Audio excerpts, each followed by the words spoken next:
Well, in any given provincial meeting at the Gallops, particularly on a Sunday, the names such as Kim Ward, Terry Robinson, James Ponsonby, Blake Fitzpatrick, Ashley Grimes, all harness racing identities appear at that particular program, along with my next guest, Peter Green Jr. Well, Peter Green Jr., good to catch up with you. Used to talk to Senior many, many years ago. How's that going? Yeah, no, he's going fine. I still got the business there, but yeah, no, he's going well. Only a hobby trainer during his days, as you mentioned, very much involved in his business, but enjoyed a lot of success. He did, and I was only just looking back at his record the other day because we're actually in moving house at the moment. And there's a lot of VHSs there, and he did have a few winners.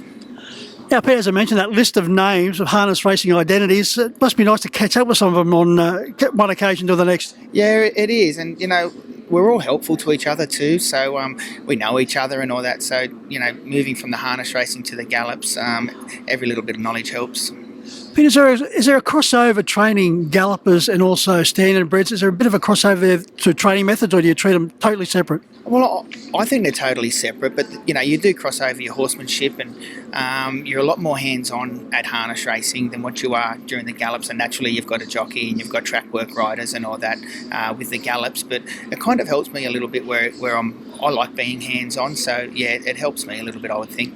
We will have a chat about your harness racing career shortly, but as far as the present is concerned, we have Green Brothers Racing. Outstanding success so far in just a small period of time. Yeah, we're going well, and we're improving, day by day. We're starting to learn a lot more. Brother Clint, he's been a massive help. He's the other side of the business where he manages the business, and he's been, in financial with Coca-Cola and Lion Nathan. So his knowledge about all that, the finances and even just dealing with the owners and everything else, he's been a massive help. I couldn't do it without him. And you're based at Hawkesbury? Yeah, we are. We've just moved off course. We've just moved into Ross Adams' old joint. We've got the stables there and nice little day yards and that. So they seem to be thriving on it, actually. And numbers, Pete? We've got 10 in work at the moment, but look, we've got 13 boxes there and there's a couple more yards. So I'd like to get a dozen, and that we can turn them in and out, and that'll suit me. In this day and age, Pete, getting the name out and the brand out there, very impressive website. Yeah, that's Clint.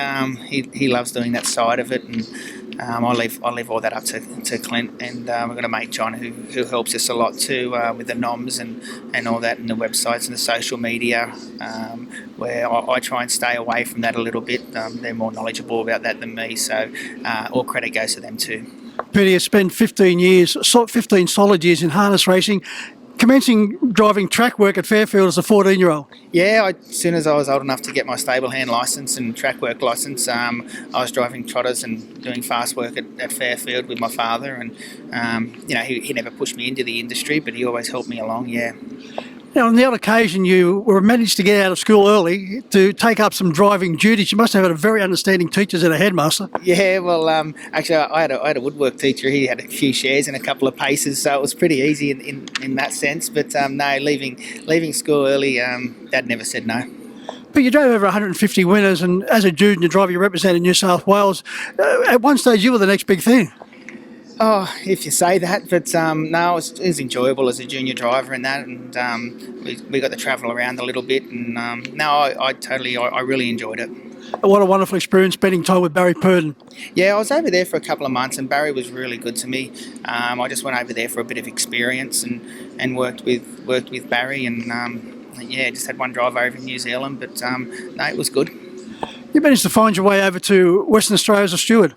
Yeah, I done my cadetship here in New South Wales as a steward, and then a job came up with Bill Delaney over there, and I loved it over there too. Perth, a lovely place, and I spent 3 years there as a steward and travelling to Kalgoorlie and chairing the race meetings up there in the Kalgoorlie Cup, and and just travelling around Western Australia doing race meetings. It was great.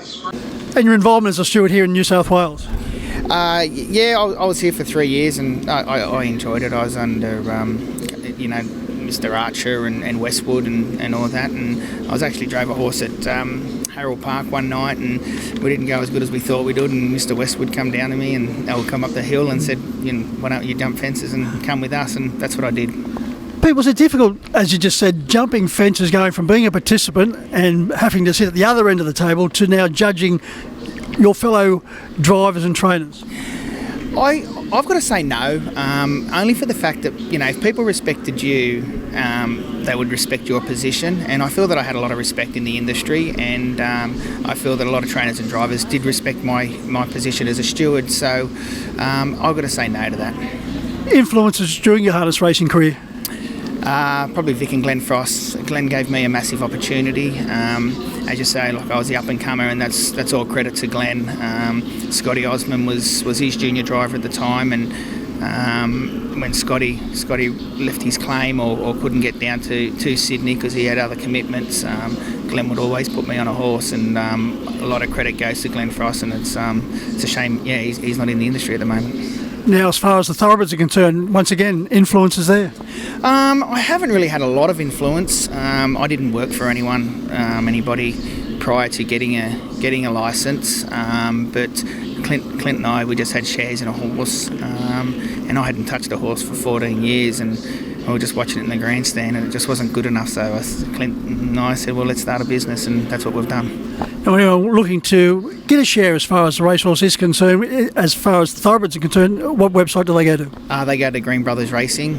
They just Google that, and they'll find in that and contact Clint Green. He's always willing to speak to someone, and we've got a few owners on the books, so it's not overly expensive. People think it's really expensive to get into the gallops, but when you own shares, it's not overly expensive. And the difference between the harness horses and the thoroughbreds, Pete, hands-on, as you mentioned, with the paces, a bit different with the thoroughbreds, so you really got to rely on having good jockeys. We do, and we've got a few good jockeys out there at Hawkesbury, and they come in and do a lot of track work with us and that, and Grant Buckley's been really good to me over the years, really helped me out. At the moment, we've Louise Day. Louise has been really good, and we've had a little bit of success with Louise of late, so, but yeah, no, they're really good, the jockeys.